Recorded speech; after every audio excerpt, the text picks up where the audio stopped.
"That's not your grandfather," my husband said. We were sitting in the car, parked just a few feet from the yard where the 90th birthday celebration was underway. His voice was low, urgent, and without a trace of doubt. "Get your things. We're leaving. Now."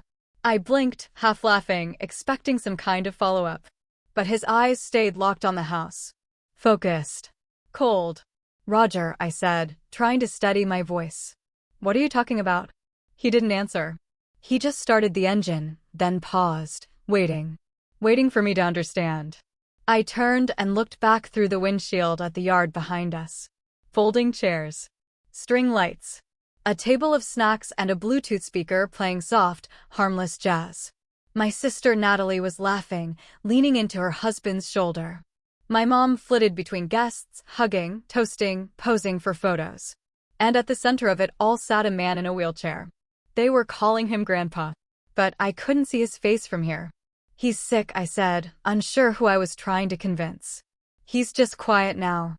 "That's what Mom said." Roger shook his head. "I saw him." I looked at him. "That's not him, Elle." The air in the car was suddenly too still. My pulse ticked in my ears. I thought back to earlier, when they wheeled him out. Everyone clapped. I remember clapping too, awkwardly, because it was expected. But there'd been something strange even then, a stiffness. The way his head didn't move, his expression too vacant. I'd chalked it up to age, maybe meds. But now, Roger's voice softened. "I'm serious. Smile. Walk inside. Pack a small bag. Meet me back here. Don't say anything to anyone." I hesitated. "If I'm wrong," he added, "we'll laugh about this on the plane. But if I'm right, we need to go. Fast." The next thing I knew, I was walking up the front steps with that party smile plastered on my face. Inside, the house looked the same as when I was a kid, but felt completely different. The framed family photos seemed misaligned. The scent was off, too clean. Like it had been scrubbed of something. I reached the guest room upstairs, where Roger and I had dropped our bags the night before. My hands were shaking as I shoved clothes into my backpack. Then I heard it. A voice downstairs, Natalie's, I think, calling my name. "Elle? Where'd you go?" I froze. She was too close. I slipped the zipper shut and crept down the back staircase, avoiding the main hallway. My heart was racing.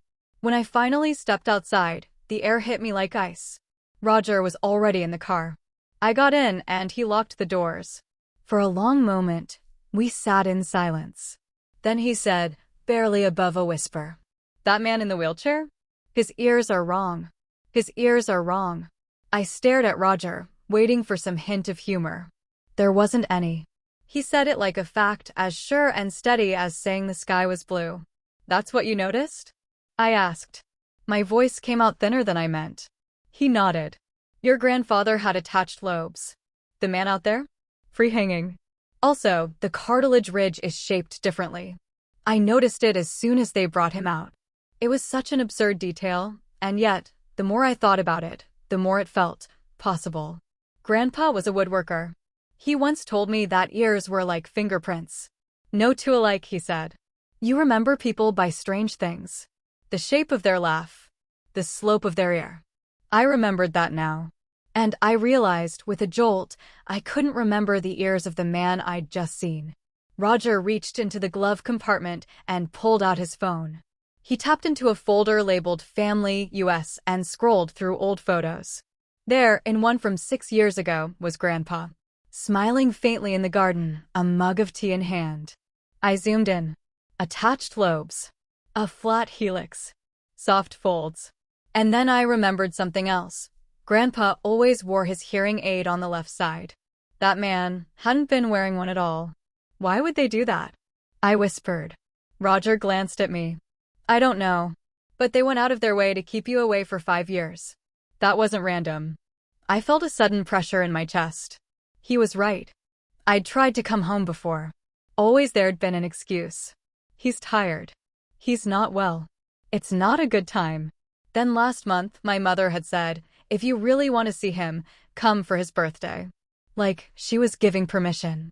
Like this was a performance. The car was silent except for the soft hum of the AC. I looked out the window, past the hedges, back toward the yard. I could just make out the top of the tent, the laughter drifting faintly through the summer air. My mother's voice light, airy, a little too high. I didn't hear Grandpa's voice. Not once. Roger was watching me. If they replaced him, it wasn't last week. This has been in motion for a while. I swallowed. Do you think he's alive? I don't know, he said quietly. But whoever that was, it's not him. And everyone's pretending it is. That word stuck in my throat. Pretending. And suddenly, I wasn't sure what scared me more, that they were lying. Or that they truly believed it. That night, we checked into a roadside in 2 towns over. Roger insisted on using cash. He covered the windows with towels and unplugged the television. I didn't argue. I couldn't stop shaking. Let's start from the beginning, he said gently. When was the last time you really saw your grandfather? I opened my phone again and stared at the photo from that video call, 3 years ago, spring. He was in his workshop, wearing his brown flannel, a pencil tucked behind one ear. I remembered the call clearly. He joked about squirrels eating his tomatoes and asked if I still drank too much coffee. His eyes had sparkled when he laughed. That was the last real moment. After that, there were only excuses. I kept asking to talk to him, I said. And Mom always had a reason why I couldn't. Roger frowned. And you didn't push? I shook my head. At first, I believed her. He was getting older. Tired. Then, I got used to the distance. It felt normal. Roger didn't say anything. He didn't need to. The silence I'd accepted for 3 years had become a perfect cover. But they posted pictures, I added quickly. At holidays. Birthdays. He raised an eyebrow. And? I opened social media, found one of the photos, Grandpa at Thanksgiving. Seated at the end of the table. A plate of untouched food in front of him. Everyone else was smiling. He wasn't. In the next picture from Christmas, he was bundled in a thick sweater. Same posture. Same blank stare. Every photo looked staged. I zoomed in. He wore the same pair of socks in both photos. My skin prickled. Roger leaned over, silent. Then he said something I hadn't considered, something that turned my stomach cold. Elle, what if he didn't die? I looked at him confused. What if he disappeared? And instead of looking for him, they covered it up. The words hit like a punch. Absurd. Paranoid. And yet, something in me flinched. I thought about the way Natalie hadn't hugged me at the party. The way Mom dodged my questions about Grandpa's health in recent months. The way Dad couldn't even meet my eyes when I asked how Grandpa was doing during that group call. I always assumed they were hiding his decline, not his absence. What do we do now? I whispered. Roger didn't answer. He was already scrolling through his phone, looking up the county land records. Then he paused. His eyes narrowed. Elle, did you know the deed to your grandfather's house was transferred last year? I blinked. To who? He turned the screen toward me. The new owner's name? Natalie. Natalie. I said, barely above a whisper. She owns the house now? Roger nodded. It was transferred about 11 months ago. Quiet claim deed. No mortgage. No public notice. My mind reeled. But Grandpa built that house. He loved that house. He once said he wanted to die in that house. Roger looked at me. Exactly. I couldn't breathe for a second. I'd known my sister was close to our parents, too close sometimes. She was always around, always in the middle of things, always the one they trusted. But Grandpa's house? That was sacred ground. And no one had told me. They didn't even mention it, I said. Not once. Roger leaned back in his chair. If he was ill, truly declining, wouldn't there be paperwork? Hospice care, hospital visits, a will being updated, something. I tried to recall. Anything. But all I had were vague updates, offhand comments. He's resting more these days. We're handling things. Don't worry. But now? It felt like they hadn't wanted me to worry because they didn't want me to ask. Do you think they forged it? I asked. The deed? Roger shook his head. Maybe. Or maybe they convinced him to sign something when he wasn't fully lucid. Either way, it's convenient, isn't it? I thought about Natalie, her expensive clothes, her perfectly curated life online, the cryptic way she always talked about how things were finally turning around. Maybe Grandpa had helped her. Maybe she'd taken more than help. Suddenly, I remembered something else. The last Christmas I'd visited 5 years ago, Grandpa had given me a small wooden box he carved himself. Inside was a folded piece of paper, a simple note in his handwriting, "Never forget you have a place." I'd kept it, tucked between the pages of a photo album back in London. At the time, I thought it was just a sweet sentiment. Now, it felt like a warning. What if he tried to tell me? I said aloud. What if that was his way of saying something was wrong? Roger met my eyes. Then we missed it. The guilt came fast. Thick. Blinding. I should have come sooner. I should have insisted. I should have knocked on the door and seen him, not just the man they told me was him. Suddenly, Roger stood. We need to go back. I stared. What? Not to the house. Not yet. The cemetery. My heart lurched. You think he's dead? I think if he is, he's not buried where they said he'd be. I felt a chill crawl up my spine.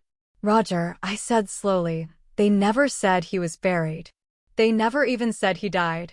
He paused, eyes narrowing. They hadn't. There'd been no obituary. No memorial. No announcement. Just silence. And a birthday invitation. The cemetery was small, tucked behind an old church with peeling white paint and a bell that hadn't rung in years. We parked at the edge of the gravel lot. Roger stepped out first, scanning the rows of headstones like he expected one to move. I followed, heart pounding harder with each step. We didn't even know what we were looking for. He's not dead, I said softly. They would have told me. Even if they hated me, they would have at least pretended to mourn. Roger didn't answer.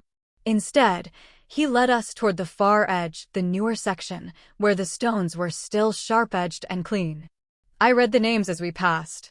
None were familiar. None bore his. Finally, Roger stopped. This is where they would have placed him, he said, pointing. According to zoning records, this section was approved last year for new burials. They bought 3 plots. My throat tightened. 3. He nodded. Under your mom's name. 1 for her, 1 for your dad, and 1 marked M. Hill.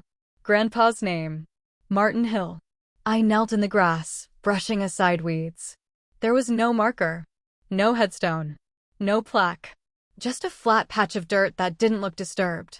No mound, no flowers. Nothing. It was like no one had ever stood here. Roger crouched beside me. No signs of burial. Could it be a mistake? I asked. Maybe they reserved it but haven't used it yet? Roger's voice was tight. Then where is he? The air shifted thick, humid, like the sky was holding its breath. I looked around, expecting someone to be watching. But the cemetery was empty. Suddenly, a memory rose, sharp and unexpected. That same Christmas, the last one I'd spent here. I'd woken up in the middle of the night and gone downstairs for water. The lights in Grandpa's room had been off. His door closed. But I'd heard something.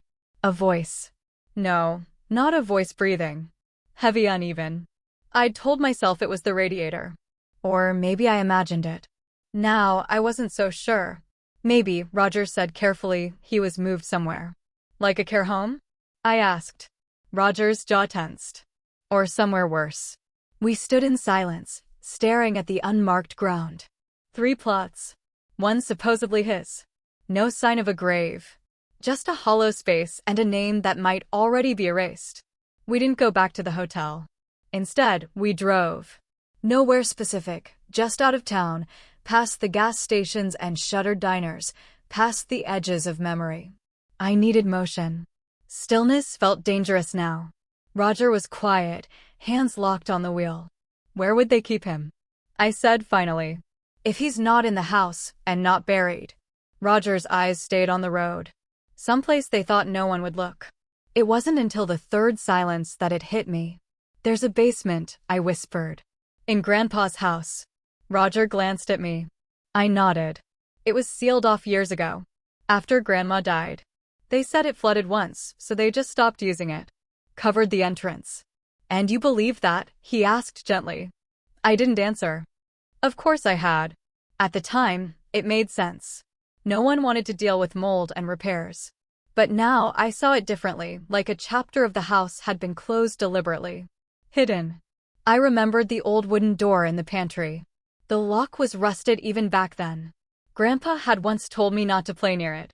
Just old tools and dust, he'd said. Nothing fun down there. But his eyes had looked uncertain. We need to go back, I said. Roger exhaled. Not during the day. Too risky. He was right.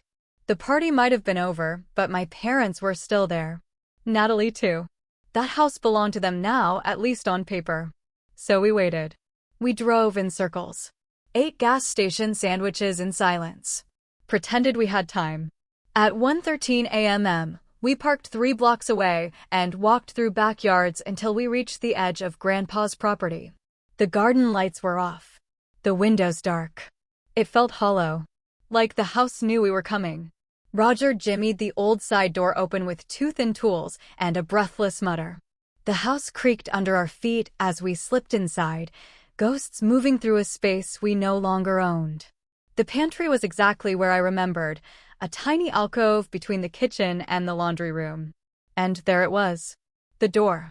Covered in peeling paint. A new padlock added. Roger picked it quickly. The hinges groaned as the door swung open. A rush of cold air hit us. Stale. Damp. Unsettling. We descended slowly, flashlight beams catching on cobwebs and forgotten boxes. Dust rose around us like old breath. Then Roger stopped. At the far end of the basement stood a wooden chest, maybe 3 feet wide, worn but intact. It didn't look like it belonged. The dust around it had been disturbed recently. He knelt beside it, ran his fingers along the edge. No lock, he murmured. I swallowed hard. Together, we lifted the lid. Inside, there were photographs.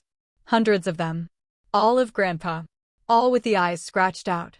The flashlight shook in my hand. Photo after photo. Grandpa at his workbench. Grandpa in the garden. Grandpa reading in his favorite chair.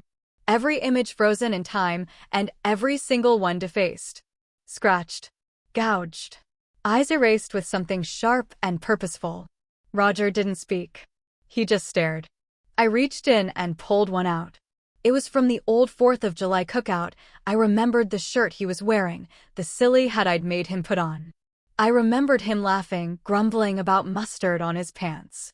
The photo in my hand showed none of that. His eyes had been clawed out so viciously, the paper had torn through. Why would someone do this? I whispered. Roger knelt beside the chest, pulling out more, checking the backs. Some had dates. Others had nothing. One had a name written faintly in pencil. M. Hill, destroy by winter. I felt a chill run through me. Destroy? Suddenly, Roger froze. He held a photo closer to the light. L, he said quietly. This isn't your grandfather. I stared. What are you talking about? He turned the photo around. It was someone who looked almost like Grandpa. Same cardigan. Same hairline. Same crooked smile. But his ears were different. His jawline sharper. The resemblance was terrifying, but it wasn't him. I flipped through more. Another near copy. And another. My breath caught in my throat. They made them, I said. Roger met my eyes.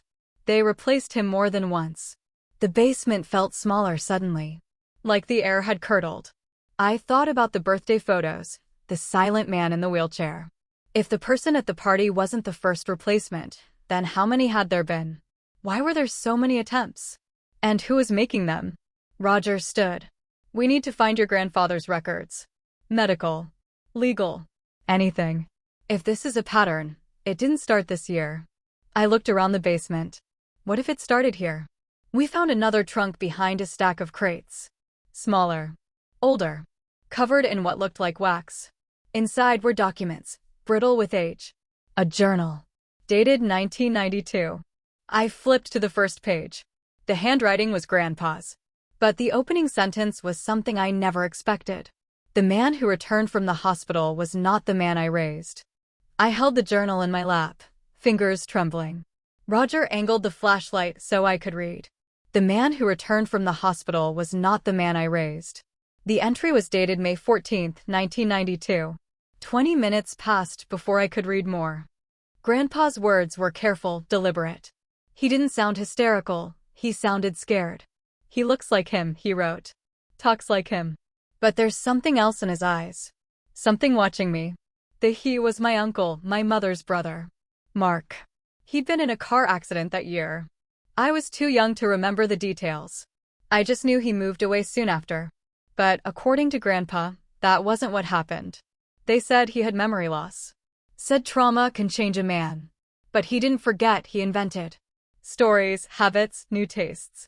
He hated tomatoes as a boy. Suddenly he ate them by the handful. I flipped to the next page. The pen strokes grew harder, almost desperate. He asked questions about the attic. Questions he shouldn't know to ask. He stood outside my room at night. Silent. Waiting. Roger inhaled sharply. I kept reading. One night I followed him. He walked into the woods. Stood in the clearing behind the shed. There were others. They didn't speak. They didn't move. Just watched the sky. The pages blurred. Not from tears, from something deeper. Something I didn't want to believe. This wasn't just a story about Grandpa being replaced. It was a pattern. A cycle. I turned to the last entry. It was written in different ink, shakier, older. I tried to burn the photographs. They don't burn. I buried the last copy of him in the garden, beneath the lilac tree. If you find this, do not dig. Roger and I exchanged a look. The lilac tree, I said. It's still there. In the backyard, he confirmed. Right next to the old bench. Neither of us spoke what we were both thinking. What or who was buried there? We packed the journal in Roger's backpack and crept out of the basement. The night was colder now, almost unnatural. Like something had shifted. At the back of the yard, the lilac tree stood in full bloom. Pale purple blossoms glowing faintly under the moonlight. I stepped closer. The earth beneath it looked recently disturbed. A shovel leaned against the shed nearby. Roger touched my arm. We don't have to. But I was already reaching for the handle. Because deep down I knew. Whatever was under that tree wasn't the beginning. It was the warning. The first shovel hit with a dull thud. The ground was softer than expected. Damp. Turned recently. Roger worked beside me, silent. Focused. The tree loomed above us, its blossoms unnaturally still, as if holding its breath. 6 inches down, we hit something. Not wood. Not stone. Fabric. Roger stopped. You sure? I nodded once, too numb to speak. Together, we pulled the bundle out. It was wrapped in a thick, canvas-like sheet, bound with twine. The smell hit first, earthy, metallic. Faint but undeniable. My hands trembled as I unwrapped it. Inside was a body. Or something like a body. It had bones. Joints. Skin that looked like skin. But the proportions were wrong. The neck was too long. The fingers too uniform. The face. I recoiled. The face was a near-perfect replica of my grandfather's. But it wasn't him. The skin looked synthetic up close. Too smooth. The eyes were glass, literally. Artificial. Lifeless. A tag dangled from the wrist. Unit 4BM, Hill Prototype. Retired. I couldn't breathe. Roger crouched closer, examining it. It's a construct, he murmured. Some kind of artificial copy. But why bury it? Then we heard it. A creak. From the house. We froze. A figure stood on the back porch. Framed by the doorway. It was my mother. She didn't speak. She just looked down at us, her face calm, composed, oddly expectant. Roger slowly moved in front of me. Then she smiled.